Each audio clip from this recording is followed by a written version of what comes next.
Hey, on each every beat I deliver, I'm shining like the Big Dipper. If she bad, just know I picked her. I'm talking big money, no nickels. I swear these people penny pinching. Pull up on you, paint glisten. Push up on you with the issue. That glizzy gon' eject the missiles. Damn. Like those. Pull up with the bitches with the white toes. Fuck Visine, got my eyes low. Get you deleted, no typo. Uh-oh. Like those. Pull up with the bitches with the white toes. Fuck Visine, got my eyes low. Get you deleted, no typo. Hey y'all, welcome back to the Ponderosa. I'm Lisa Danae and this is House of Lisa Danae. So, today I am going to be doing a book review. We're going to be reviewing B. Simone's Baby Girl, Manifest the Life You Want. So, I'm just going to be basically talking about some of the points in the book and what I thought about it truly, and if I liked it, if I didn't like it, what I truly thought, my true thoughts about the book. But before I get into that, don't forget to subscribe, comment, share, like, hit that post notification bell so you can catch all the new content that's going to be coming out soon. So before I get into the book, I just want to go over a little bit what made me get the book, what I thought about, what my thoughts were when I was like, hey, you should get the book. Like I keep stating, like I keep reiterating in some of my videos, I do have something that I am dropping on my birthday and I am so excited about it. I can't wait for you guys to see. I thought this would be a good idea. If you don't know, if you haven't watched B. Simone's YouTube video, her road to her 30s, where she became a millionaire on her 30th birthday, which I thought was so inspiring. I watched it. She talked about her team and just how driven she was and how she started, why she started, and she also talks about a lot of that in this book too. I got this book yesterday and I finished it in one day. It was just, I was just so interested in tune, like I was just like, I have to finish. So but yeah, if you haven't watched it, I advise you guys to check out B. Simone's channel, Baby Girl TV. I watch a lot of her videos, but that video for her 30th birthday really inspired me. That's her introduction, is basically how she got into manifestation and how she came about going about it and stuff like that. And then she has this little cute pictures of her when she was a little girl, and it says Baby B Manifested, which I thought was adorable. She was so pretty as a little kid. She's still pretty, but she was so cute as a little girl. To the part where she talks about, and the title is The Life She Wanted, where she basically, I'm going to be going back and forth through the book just so I can, because I have key points and notes in my book that I wrote down, because she gives you pages to write down and stuff like that. But the book overview, it's not a lot of reading material like as you would think a book would be. It's more so she pinpoints on her definition of what manifestation is and what Webster's definition is, and just kind of read over a little bit. Her definition is manifestation is simply believing in an idea or concept, having faith that you can obtain it, and watching it come to fruition, like I just said. Think it, believe it, speak it, watch it happen. So I did say think already. I'll say whatever you think, you can manifest. Whatever you speak, it can manifest. And if you believe it, anything negative or positive, if you believe that the outcome in your life is going to happen. As she goes into, she has a Bible scripture that I won't read. I'll just give you the chapter, which is Matthew 17 verse 20. Read that, check that out if you get a chance. Then she goes in a breakdown on where she grew up, how she grew up. Now, B. Simone is from Dallas, Texas. She grew up in Pleasant Grove. It's considered the hood part of Dallas. One of the hoods here in Dallas, Texas. It's one part. And she goes into the breakdown of that and how she started her manifestation journey while she was here at home and believing in what she wanted. And then it goes into, this is what I was saying when it's not really a book. She gives you like little homework per se, homework that you can do. This is like for beginners. She gives you, like she says, pick 3 things that you like. I wouldn't say manifest, but a manifestation activity. She gives you 3 things. For example, pick 3 things. Her things were a pink wig, neon yellow car, and a black rose. And for 7 to 14 days, you would think about those, whatever those 3 things you chose. I did a blue diamond, a black panther, and a yellow flower. She tells you to do this for 17 to 14 days. Think about it every day. believe that you're going to see that all the time, and do that for 17 to 14 days. It's basically like muscle memory. You're working your brain to adapt to a pattern of doing something every day for 7 to 14 days. And it's not necessarily like where you may see it physically. It could be just like you may see it on TV, or you in like a commercial or something, or you may be out somewhere at a restaurant and you notice this thing. It's processing and muscle memory for your brain, working it out to get yourself constantly ready to learn how to manifest activity. So I thought that was a really good idea. She also gives you a little quick page of I am, and it's 6 or 7 things that you write with. If you say I am something, like if you say I am a queen, or I am a positive thinker, I am joyful, if you constantly say that, or you write that and you believe it about yourself, you start to become those things. You start to act in those things in that way. Do that for 7 to 14 days and manifest it, right? One thing I did write was I am a business CEO. That was one of my things. And my second one was I am a financial provider for my family. And when I say family, I don't mean just my household, like me and my kids and significant other or anything like that. I mean like overall, like my family. Like I want to be able to launch businesses for myself, and I want to be able to bring my family on if they want to work for me, and this is family and friends, because I consider my friends who are really close to me family. If they want to work for me, they can do that. Or if they say, hey, I want to do this, this, and this, can you help me? I want to be able to do that for my family and my friends. I want to be able to help jumpstart or be able to help them, period. So I wrote, I am a financial provider for my family. Then it goes on to where she has this like throughout the book. Now my thing with affirmations, because I feel like people feel like your affirmations have to be deep or whatever, and the affirmation could be simple as I am joyful every day. That's the affirmation. I am beautiful. I am just constantly reminding yourself. So I didn't write that much on this part. I just wrote simply I am a positive queen. I am a mother. I am a wife. I am a sister. I am a daughter. Those are simple things for me that I feel I wake up every day and I say, hey, I did, and I started today. I'm not gonna lie, because I haven't done this all the time. I will start something and then I will stop, which isn't a good habit. So I'm trying to, like I said, muscle memory, get myself in a pattern of doing this every day.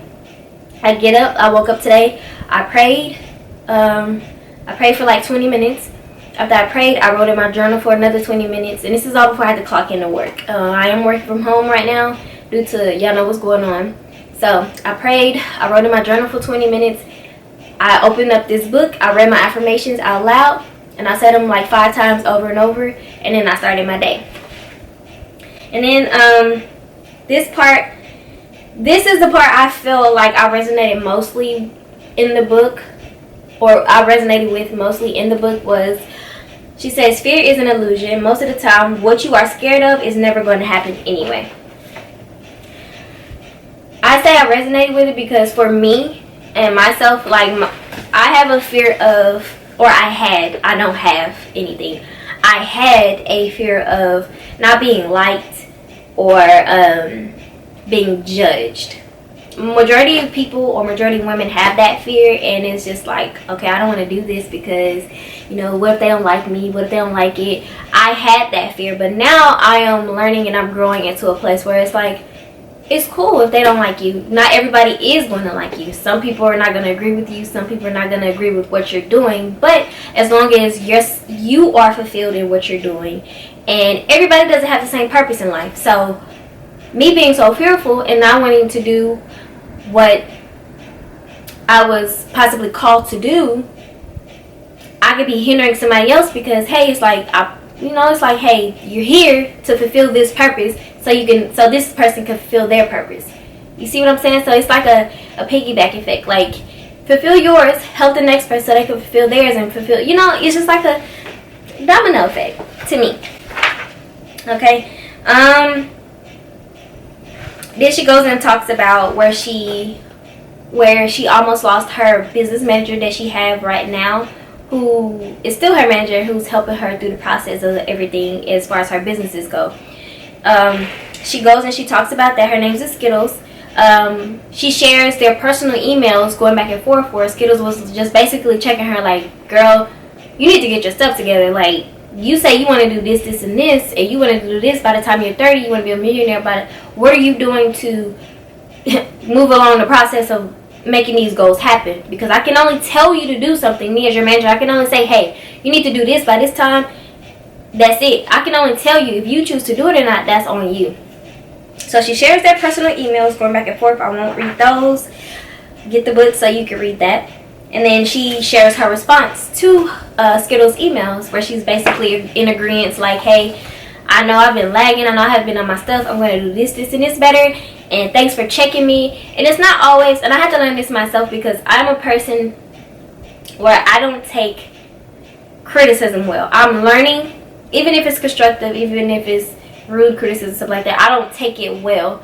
I'm trying to learn how to adapt. Well, not adapt, because it's not a good word. I'm trying to learn how to not take things so personally. Like, if somebody is telling you something, and if it's not harmful, it's like, hey, I'm just telling you, me as your friend, and me watching you, and you saying you wanted to do this, this, and this, I'm watching you. What are you doing? What's going on? Why is this, this, and this? And I'm trying to learn how not to take stuff so personally, because I'm always on defense mode. So, and that's not a good thing to be. Like, you're always on attack mode, so you don't really hear the guidance that you need to hear, because you're so worried about, like, are you judging? Which stems from judgment. Are you judging me? Are you what are you? What's up? Like, it's not always a debate. It's not always. You don't have to always have a rebuttal. And I'm trying to train myself to not be that way, because I grew up that way. I grew up always, if somebody say something to me, quick, gotta say something back. You know what I'm saying? Like, defense mode. My wall has always been up.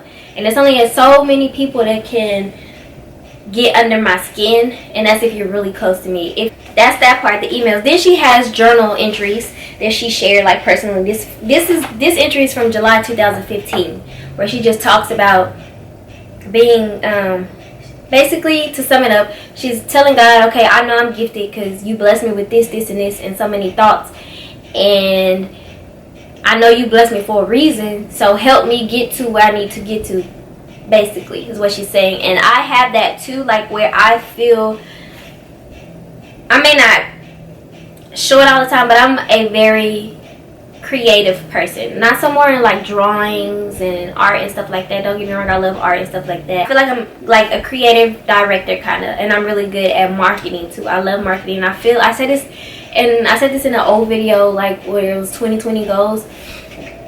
I feel like I should have went to school for marketing, because I'm really good at it and I'm so interested in it. I still can, but it's just, I feel like when I was supposed to go to school and do all that stuff, I should have did it and went to school and just blossomed that way. But nonetheless, my time is coming.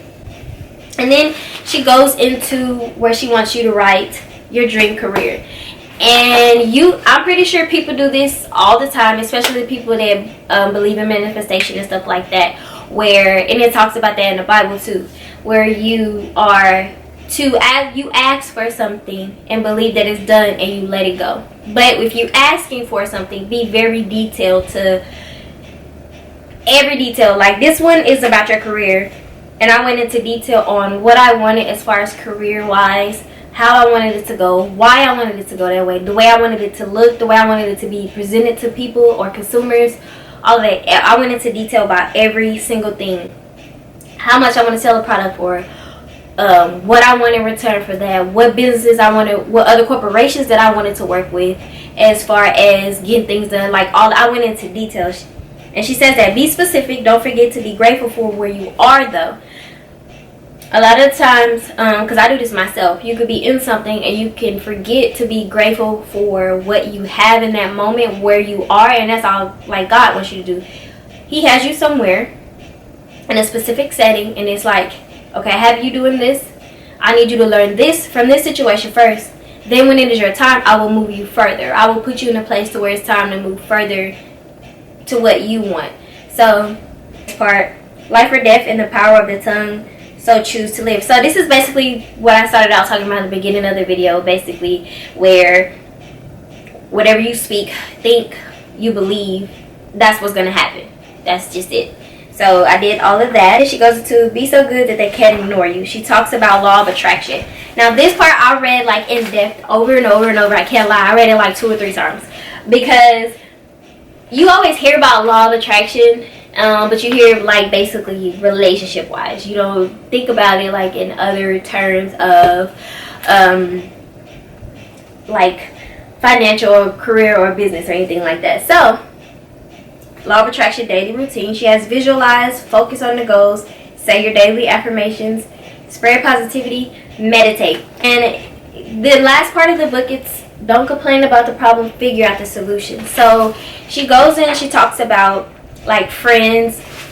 You got to make sure you have like-minded people around you. If you're around, and we always hear this, you hear that when you're young, you are who you hang around. You got to hang around those people that are driven, that are going somewhere, that want something out of life, that they complain, because it's okay to have an issue and to complain about it, but after you complain, what are we doing, sis? Or what are we doing, bro? Like, what's next? What are we figuring out to help the situation or to help the complaint? And then that's the last exercise in here. It's me and the life I create. And it's who I am, my purpose, and the life I create. And you just write down everything that you feel that goes in that spot, and you date it, which I did. And I filled the whole thing out. Like I did the whole assignment, and I just read over it. All in all, I thought the book was amazing. It's really like a journal concept book. I feel like the delivery was good. I seen a lot of people, or not a lot, I seen a few people on Facebook. They were saying, oh, it's not really a book, it's like a journal style thing. I'm a day-to-day person. I try to write down what I want for that day, how I want to go about it, and that's that. And it's just simple stuff. Like, I really thought about the book. I thought the book was great. I thought it was an amazing book. Is journal style. I like that you have questions on here that needs to be answered, and it really makes you think. Like, that's what a book's supposed to do. It's supposed to make your mind work. It's supposed to make you think about stuff that you never thought about before. So I think for her first book, it was amazing. She gets a thumb up from me. B. Simone, you get a thumbs up, sis. This was an amazing book, and I enjoyed it. And it's not just a one-time read. It's just you have exercises in here that you can continuously go through, continuously work on, continuously do. Especially if you do the journal entries or the little assignments that she has in here. You're opening that every day, because you have to remind yourself, okay, it's not gonna always be easy. I'm not perfect. I don't have it all together. I don't have, you know what I'm saying? It's me and my kids. We are living in a home that my grandpa has owned for years, and I moved out of my other apartment in Carrollton. I came here, and I'm just basically starting fresh. But I'm starting fresh with a new mindset. I'm training my mind to say, I am grateful for where I am today, and having a home, a roof over my head, somewhere safe for me and my kids to sleep and to be. But I know this is not the end for me. I know I have more coming. But that's the end of this video. But I do want to give a big shout out to my little sister. She graduated nursing school. She passed her exams, all while having COVID-19. That's amazing for anyone to take on that health scare, that virus, take it, beat it, and still graduate on time, and still graduate like with amazing grades. Shout out to her. It's been really hard to create content here at home, but I appreciate you guys for sticking with me on this journey. I love you. Don't forget to subscribe and check me in the next video. I'll catch you guys later. Bye.